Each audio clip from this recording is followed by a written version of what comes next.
దేశంలో అన్ని చేంజ్ అయ్యాయి, మీ నగలు కూడా చేంజ్ చేయండి. మీ పాత నగకు గ్రాముకి 150 రూపాయలు ఎక్స్ట్రా పొంది కొత్త నగలు తీసుకోండి. అదే తక్కువ తరుగుకు మీ లలితలో మాత్రమే. శ్రీ సత్యసాయి జిల్లా రామగిరిలో మూతపడిన భారత్ గోల్డ్ మైన్ మళ్లీ కార్యకలాపాలు ప్రారంభించే దిశగా రాష్ట్ర ప్రభుత్వం చర్యలు వేగవంతం చేసింది.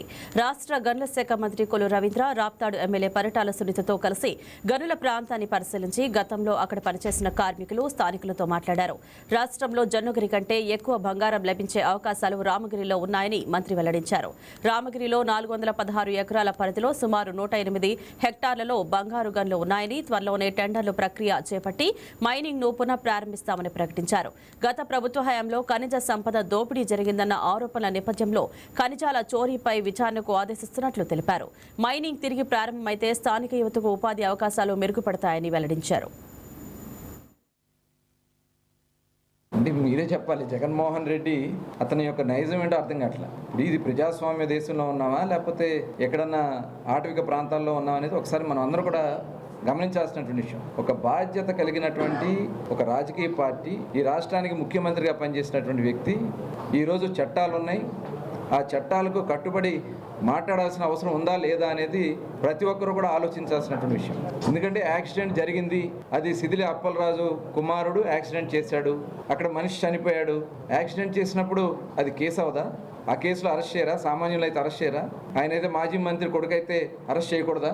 అదే కాకుండా పేరు మార్చేశారు, అక్కడ ఇంకొకరు వేరే పేరు పెట్టి ఆ కేసుని తారుమారు చేయాలని ప్రయత్నం చేస్తే అదొక పెద్ద క్రిమినల్ కేసు. దాన్ని పట్టుకుని జగన్మోహన్ రెడ్డికి 18 ఏళ్ల కుర్రాడు యాక్సిడెంట్ చేస్తే కేసు కడతారా అని చెప్పి మాట్లాడుతూ ఉన్నాడంటే అతని మానసిక పరిస్థితి ఏంటనేది ప్రజలు కూడా గమనించుకోవాల్సినటువంటి అవసరం. అదే కాదు, గతంలో విజయవాడలో మరి సాయి కృష్ణ అతను మానభంగాలు చేశాడు, డ్రగ్స్, గంజాయి, హత్య కేసుల్లో ఉన్నటువంటి వ్యక్తిని పట్టుకుని 23 సంవత్సరాల సాయికృష్ణ తప్పు చేస్తే అరెస్ట్ చేస్తారా అని చెప్పి మాట్లాడినటువంటి విషయాన్ని చూసాం. మరి ఈ సందర్భంగా నేను అడుగుతా ఉన్నా, సొంత బాబాయిని హత్య చేసినప్పుడు మరి ఆయన ఆ హత్యని కనీసం అరెస్ట్ చేయకుండా ప్రయత్నం చేసినటువంటి విధానం మనం చూసాం.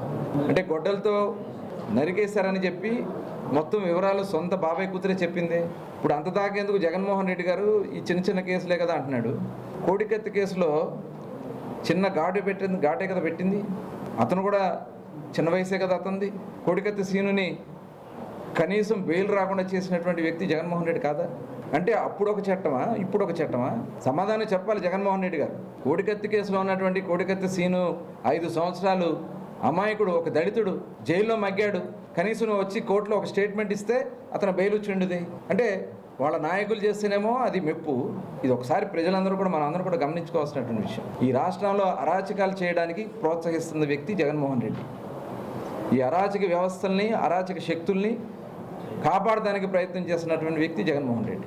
మళ్ళీ ప్రభుత్వం పోవడం వల్ల మళ్ళీ అది వెనకబడిపోయి మళ్ళీ మన ప్రభుత్వం వచ్చింది కాబట్టి మా సోదరుడు మంత్రిగా ఉన్నారు. లాస్ట్ టైం కూడా నేను అసెంబ్లీలో కూడా అడిగాం, ఒక్కసారి వచ్చి మా రామగిరి పరిస్థితి చూసి గోల్డ్ మైన్స్ కూడా చూడండి, గోల్డ్ కూడా మిగతా చోట్ల కన్నా ఇక్కడ ఎక్కువ ఉండాలనేది కూడా ఇక్కడ వర్క్ చేసే వాళ్ళందరూ కూడా మా దృష్టికి కూడా తీసుకొచ్చారు. ఒకసారి మీరు కూడా పరిశీలించి మళ్ళీ ఓపెన్ చేస్తే ఎన్నో వేల జీవితాల్లో వాళ్ళు కూడా వెలుగులు వస్తాయని ఆ విషయం కూడా మంత్రి గారి దృష్టికి తీసుకెళ్ళాం.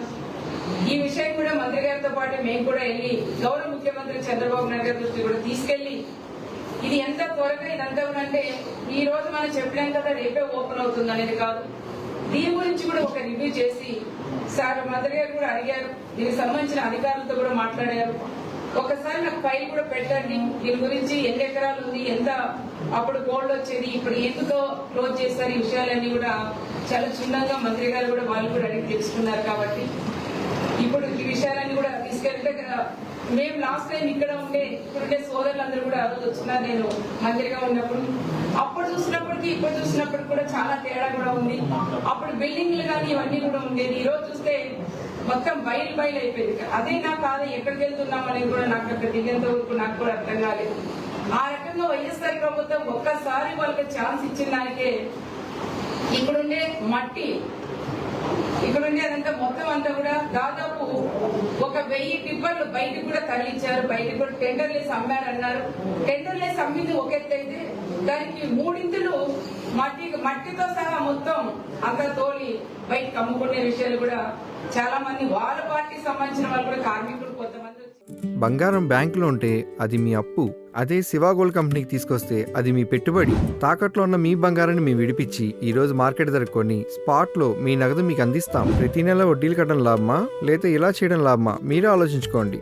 శివ గోల్డ్ కంపెనీ, అప్పులేని ఆనందకరమైన రేపటికి సరికొత్త మార్గం. జస్ట్ ఒక కాల్ చేయండి. తాకట్లో ఉన్న మీ బంగారాన్ని విడిపించి ఈ రోజు మార్కెట్ రేట్కే కొనబడును.